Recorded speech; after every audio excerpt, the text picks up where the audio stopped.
Hello everybody, welcome back to my channel education panacea. My name is Bhanu Pratap. So guys, आज जो मैं content आपके साथ कराने जा रहा हूँ वो मैं सेक्शन 174 ऑफ सीआरपीसी से स्टार्ट कराऊंगा, जो कि मैं 3 सेक्शन आपको कराऊंगा आज। 174, 175 एंड 176 ऑफ सीआरपीसी।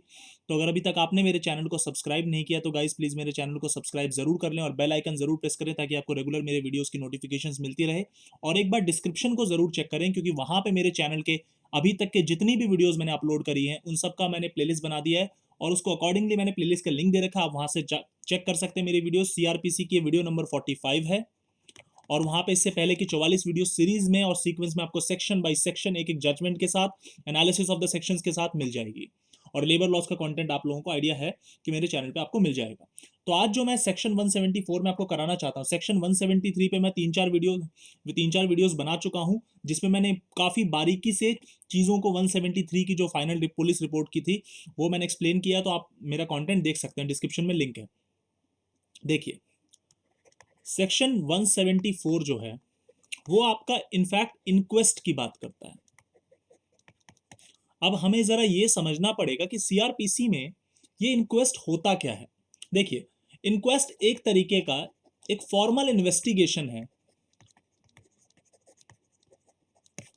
जो कि मजिस्ट्रेट या पुलिस ऑफिसर कंडक्ट कर रहा है ताकि कॉज ऑफ डेथ पता चले। और ध्यान रखना, यहां पे कोई बहुत ही डिटेल्ड इन्वेस्टिगेशन, एकदम क्रिटिकल इन्वेस्टिगेशन की बात नहीं चल रही। स्टार्टिंग में अगर मान लीजिए किसी की मौत होती है तो पुलिस ऑफिसर उस जगह पे गया, वहां पे पुलिस ऑफिसर ने जो भी मटेरियल पुलिस ऑफिसर को मिला, जो भी सबूत उस टाइम पे अपेरेंटली पुलिस ऑफिसर को प्राइमा फेसाई उस जगह पे मिला, वहां पे पुलिस ने उसको इकट्ठा कर लिया। जैसे जो कॉज ऑफ डेथ है, अगर कोई वुंड है उसकी मेंशन कर दिया, कोई फ्रैक्चर हो रखा है बॉडी पे, कोई ब्रूजेस है, मार्क्स ऑफ इंजरी है, तो उसको वहां पे मेंशन कर दिया रिपोर्ट के अंदर। तो वहां पे इंक्वेस्ट को आप इस नजरिए से मत देखना कि ये बहुत ही ज्यादा क्रिटिकल एग्जामिनेशन है। नो, ये अपेरेंट कॉज ऑफ डेथ पता चलता है और उस टाइम पे, ताकि एविडेंसेस बाद में स्पॉइल ना हो, एविडेंसेस बाद में खराब ना हो, इसके लिए हमने एक रिपोर्ट बना दी जिससे हमें एक आइडिया लग जाता है फर्दर इन्वेस्टिगेशन जब कैरी होगी पुलिस के द्वारा कि उसमें क्या कॉज ऑफ डेथ था, और ताकि हम अपने केस को और स्ट्रांगली बना सके, प्रोसिक्यूशन अपना केस स्ट्रांगली बना सके। तो ये आपका एक मोटा मोटा पर्पस है इंक्वेस्ट का, कि इंक्वेस्ट इसलिए किया जा रहा है। अब जरा 174 से इसका फॉर्मल प्रोसीजर देख लेते हैं। देखिए, जब कभी भी ऑफिसर इंचार्ज, सबसेक्शन 1 कहता है कि जब कभी भी ऑफिसर इंचार्ज को खबर मिलती है, इंफॉर्मेशन रिसीव होती है कि किसी व्यक्ति ने सुसाइड कमिट किया है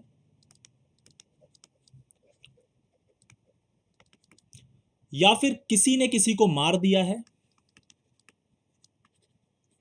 मतलब मर्डर या culpable homicide, what ever it may be, या फिर किसी जानवर की वजह से किसी की मौत हो गई है। जैसे लेट सपोज कि कोई डॉग है, तो डॉग अगर मैड हो गया तो उसने उसकी वजह से मौत हो गया। कोई ऑक्स है, कोई काऊ है, काऊ अगर मैड हो गई तो उसकी वजह से मौत हो गई। कोई अदर एनिमल है लाइक हॉर्स है, हॉर्स के मैड होने की वजह से किसी की मौत हो जाती है। तो किसी जानवर की वजह से, या फिर कोई वाइल्ड एनिमल जंगल से भाग गया, वो शहर में आ गया, उसने मार दिया किसी को, काफी फेमस न्यूज़पेपर में हमें देखने को मिलता है। तो इनकी वजह से मौत हुई है, या फिर मशीनरी, फैक्ट्री में काम करने की वजह से मौत हुई है, या फिर कहीं पे मशीन पे वर्क करे तो उसकी वजह से मौत हुई है, या फिर एक्सीडेंट से मौत हुई है। वेरियस सिनेरियोज की यहाँ पे बात करी जा रही है। ध्यान रखना, ये जो ऑफिसर इंचार्ज को इंफॉर्मेशन रिसीव हो रही है, इसमें किसी की मौत हुई है, somebody has died, ये चीज एक आपका कोर है, क्योंकि जो इंक्वेस्ट होगा वो इंक्वेस्ट उसी आधार पे होगा, उसी बेसिस पे होगा कि किसी की मौत हुई है। कैसे मौत हुई है, तो ये अलग अलग तरीके यहाँ पे आपको मेंशन करके दिखाए हुए। देखिए, अब जब पुलिस ऑफिसर को ये चीज पता चलती है, ये इंफॉर्मेशन पुलिस ऑफिसर को मिलती है, जिससे पुलिस ऑफिसर को एक रीजनेबल सस्पिशन होता है। क्या रीजनेबल सस्पिशन होता है? कि somebody else has committed the offense, मतलब some other person has committed, some other person has committed।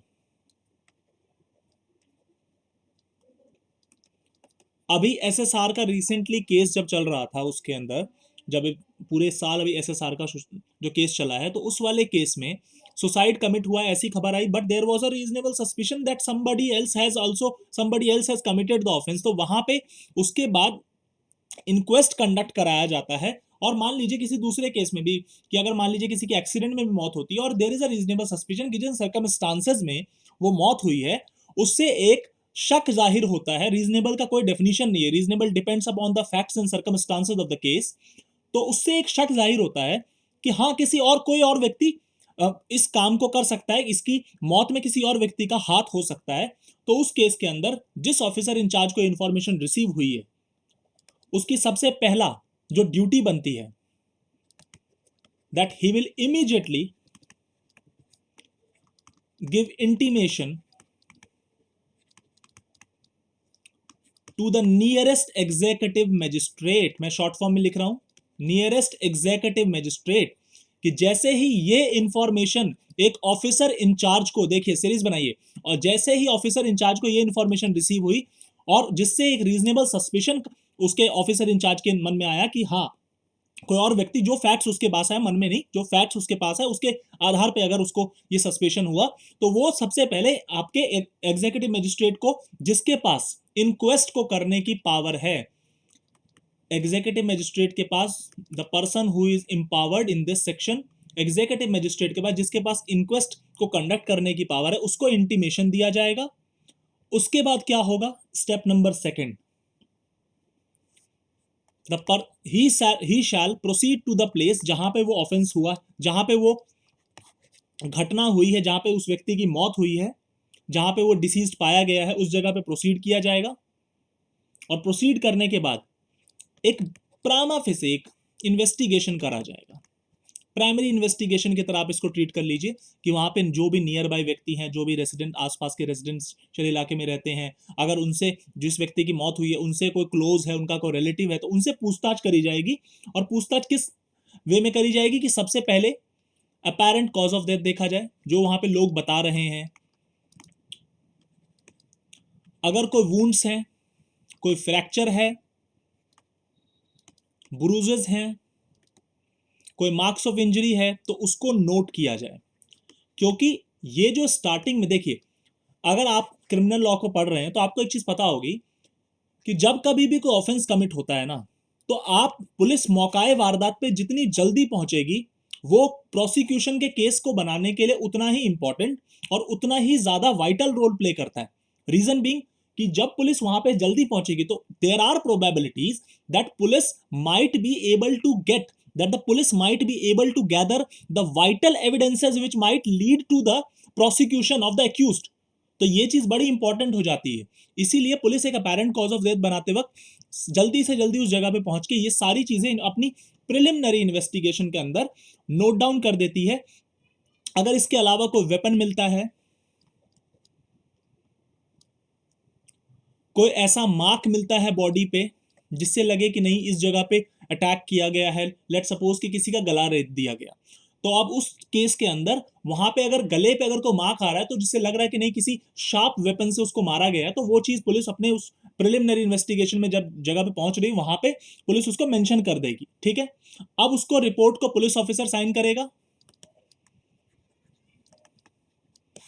Report को पुलिस ऑफिसर साइन करेगा बनाने के बाद, और उसके बाद दूसरे व्यक्ति भी साइन कर सकते हैं जो आसपास हैं। देखिए वो मजबूर नहीं है, क्योंकि जब वो उस रिपोर्ट को साइन करेंगे, अगर पुलिस ऑफिसर उसे साइन करवा रहे हैं, दूसरे व्यक्ति जो नियर बाई रेसिडेंशियल इलाके में रहते हैं, नेबर हैं, वो आसपास जो रहने वाले लोग हैं, वो मजबूर नहीं है क्योंकि उनको प्रोटेक्शन है। मैंने आपको जब 160, 161, 162 कराया था उस प्रोसेस के दौरान बताया था कि उन लोगों को साइन करना उनकी कोई मजबूरी नहीं है, तो दे कैन से कि वो उस चीज पे साइन नहीं करेंगे। तो ये चीज आपको ध्यान रखनी है। ठीक है, दूसरी चीज यहां पे जो इंपॉर्टेंट है वो ये है कि पुलिस ऑफिसर जब इस रिपोर्ट को बना देगा, तो रिपोर्ट को बनाने के बाद पुलिस ऑफिसर इस रिपोर्ट को फॉरवर्ड किसको करेगा, डीएम को इमीडिएटली, या फिर एसडीएम को।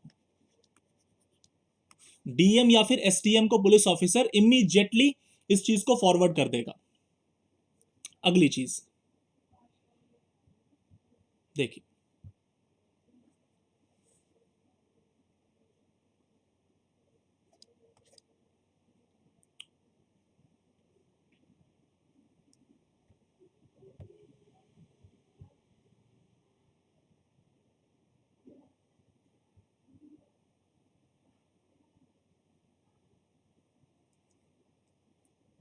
जब कभी भी केस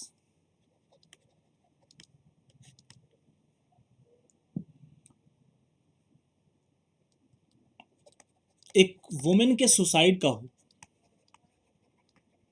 और वो भी सुसाइड 7 years ऑफ मैरिज के अंदर हुआ हो, case relating to women suicide और वो भी सुसाइड 7 years ऑफ मैरिज के अंदर हुआ हो, या फिर डेथ ऑफ अ वुमेन हुई हो, डेथ ऑफ अ वुमेन हुई हो और वो भी 7 years के अंदर, वो भी 7 years के अंदर, डेथ ऑफ अ वुमेन वो भी 7 years के अंदर, जहां पे रीजनेबल सस्पिशन रेज होता हो कि वो ऑफेंस किसी और ने किया है। लेट्स सपोज कि मान लीजिए आपने कई बार अखबारों में सुना होगा कि खबर आती है कि बहू फिसल के गिर गई या सास फिसल के गिर गई, बाथरूम में फिसलने से मौत हो गई, सड़क पे फिसलने से मौत हो गई, घर में छत पे जा रही थी, छत पे फिसलने से मौत हो जाती है। तो इस तरीके के सिचुएशन में अगर मान लीजिए उस औरत की 7 साल के अंदर शादी हुई है, सास के केस में तो नहीं हो सकता ऑब्वियसली, अगर बहू की 7 साल के अंदर शादी होती है और वहां पे उसकी 7 साल के अंदर मौत हो जाती है और वहां पे एक सस्पिशन आता है कि हाँ यहाँ पे केस था, माइट भी किसी और ने ऑफेंस, मतलब जो इन लॉज है उन्होंने ऑफेंस कमिट किया और किसी और ने मार दिया हो, या तो वो केस हो, या फिर डेथ विद इन 7 years हुई हो। यहाँ पे 7 years बहुत इंपॉर्टेंट है, आपके एग्जाम पॉइंट ऑफ व्यू से भी काफी इंपॉर्टेंट हो जाता है। डेथ विद इन 7 years हो और किसी रिलेटिव ने रिक्वेस्ट करी हो कि नहीं यहाँ पे इनको किसी ने मारा है, या कंप्लेंट करी हो कि इनको किसी ने मारा है। जैसे डाउरी केसेस में आपने आमतौर पे देखा होगा, जो डाउरी डेथ्स होती हैं उसमें यही सीन होता है कि जैसे स्टार्टिंग में जो इन लॉज होते हैं डाउरी की डिमांड कर रहे हैं और उसके बाद फिर जब बहू की मौत हो जाती है तो उसके बाद फिर जो बहू के परिवार वाले होते हैं तो वो कंप्लेंट कर देते हैं, एफआईआर करा देते हैं कि नहीं इन्होंने ही मारा, ये काफी टाइम से डाउरी की डिमांड कर रहे थे। तो ये उन केसेस की बात हो रही है। या फिर कहीं पे डाउट है कॉज ऑफ डेथ के रिगार्डिंग, कहीं पे डाउट है कॉज ऑफ डेथ के रिगार्डिंग, तो उस केस के अंदर या फिर पुलिस ऑफिसर को कहीं पे डाउट है कॉज ऑफ डेथ के रिगार्डिंग, या फिर पुलिस ऑफिसर को लगता है कि वहां पे ये चीज नेसेसरी है इन्वेस्टिगेशन करना, तो पुलिस ऑफिसर इन सारे केसेस में बॉडी को फॉरवर्ड कर देगा, बॉडी को फॉरवर्ड कर देगा नियरेस्ट सिविल सर्जन के पास, बॉडी को फॉरवर्ड कर देगा नियरेस्ट सिविल सर्जन के पास। ये बात ध्यान रखना, नियरेस्ट सिविल सर्जन के पास, या जो भी मेडिकल ऑफिसर वहां पे अपॉइंट है, जो उस स्टेट गवर्नमेंट ने अपॉइंट कर रखा है, उसके पास बॉडी को फॉरवर्ड कर देगा। और ध्यान रखना फॉरवर्ड करते हुए ये चीज ध्यान रखा जाएगा कि बॉडी खराब ना हो, प्यूट्रिफैक्शन ना हो बॉडी की रोड पे ही, कि जिसकी वजह से बाद में मेडिकल एग्जामिनेशन यूजलेस हो जाए, ऐसा नहीं हो। तो वो चीज पुलिस ऑफिसर इंश्योर करेगा। तो इस वाले सेक्शन 174 के अंदर जो मजिस्ट्रेट इंक्वेस्ट कर सकते हैं वो आपके डीएम है, एसडीएम है, एग्जीक्यूटिव मजिस्ट्रेट हैं, जो अगर स्टेट गवर्नमेंट के द्वारा या फिर डीएम के द्वारा इंपावर्ड हैं वो कर सकते हैं। तो जिन मजिस्ट्रेट के कॉन्टेक्स्ट की बात करी जा रही है वो इस वाले सेक्शन के अंदर आपके ये तीनों हैं। आज मैं 174 तक ही करा रहा हूँ क्योंकि मेरी जो लैपटॉप की माइट भी बैटरी डेड होने वाली है, तो ये वीडियो खराब हो जाएगी। तो मैं नेक्स्ट वीडियो आपको बना के 175 और 176 कंप्लीट करवा दूंगा। Thank you so much guys for giving your precious time to me. Thank you very much.